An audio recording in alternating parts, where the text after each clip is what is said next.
ગુજરાતમાં આમ આદમી party fake સર્વે અને પેઇડ યુટ્યુબરોના જોરે હવામાં ઉડતી હતી. જોકે હકીકતમાં તો પેઇડ મીડિયા અને સોશિયલ મીડિયાને વાત કરી દઈએ તો આમ આદમી પાર્ટી શૂન્ય જ છે. આખી પાર્ટીનું અસ્તિત્વ ખાલી મોબાઈલની સ્ક્રીન પર જ છે. અને હવે એ વાત 100% સાચી બનતી જઈ રહી છે, કેમ કે એમાં જે જમીની લેવલના નેતાઓ અત્યાર સુધી હતા એ બધા જ પાર્ટી છોડી રહ્યા છે. એક હાકલ પર મોટી સંખ્યામાં ખેડૂતોને ભેગા કરી દેતા, વર્ષોથી જમીની લેવલે ખેડૂતોને સંગઠિત કરતા અને ખેડૂતો માટે લડતા રાજુ કરપડાએ હજી હમણાં જ રાજીનામું આપ્યું છે. ત્યાં ડેડિયાપાડામાં આમ આદમી પાર્ટીનું બહુ મોટું ઓપરેશન થઈ ગયું. નાયબ મુખ્યમંત્રી હર્ષ સંઘવીના હસ્તે આમ આદમી પાર્ટીના નેતા ડોક્ટર પ્રફુલ્લ વસાવા અને કોંગ્રેસના રાજ વસાવા ભાજપમાં જોડાયા.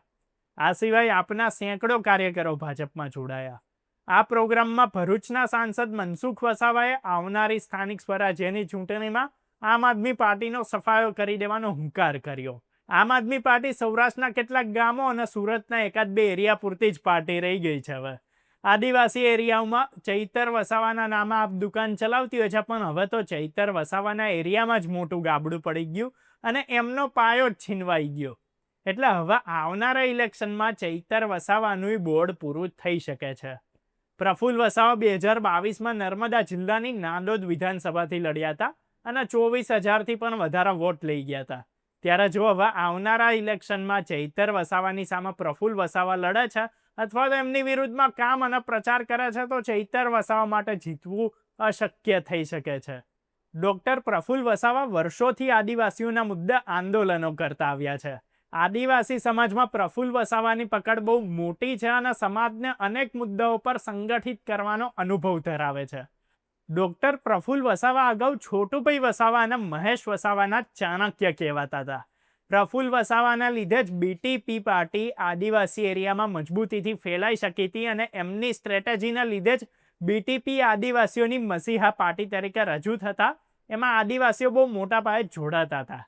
પછી જ્યારે ચૈતર વસાવાએ બીટીપી છોડી અને છોટુભાઈનો સાથ છોડ્યો, ત્યારે ચૈતર વસાવાને મજબૂત બનાવવા પાછળ પણ ડોક્ટર પ્રફુલ્લ વસાવાનો જ બહુ મોટો રોલ હતો.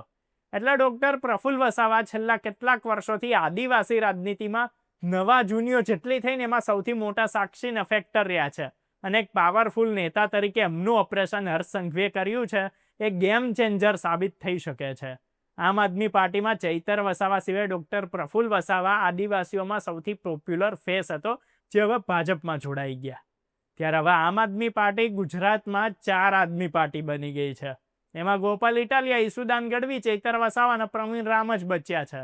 એક સાઈડ ગોપાલ ઇટાલિયાના અહંકારી, ઘમંડી અને ઇનસિક્યોરિટીથી ભરેલા સ્વભાવને લીધે નેતાઓ પાર્ટી છોડી રહ્યા છે, તો બીજી સાઈડ ઈસુદાન ગઢવી ખાલી નામના જ પ્રમુખ હોય અને માસ્તર મારે નહીં, ભણાવે નહીં એવી સ્થિતિમાં દેખાઈ રહ્યા છે.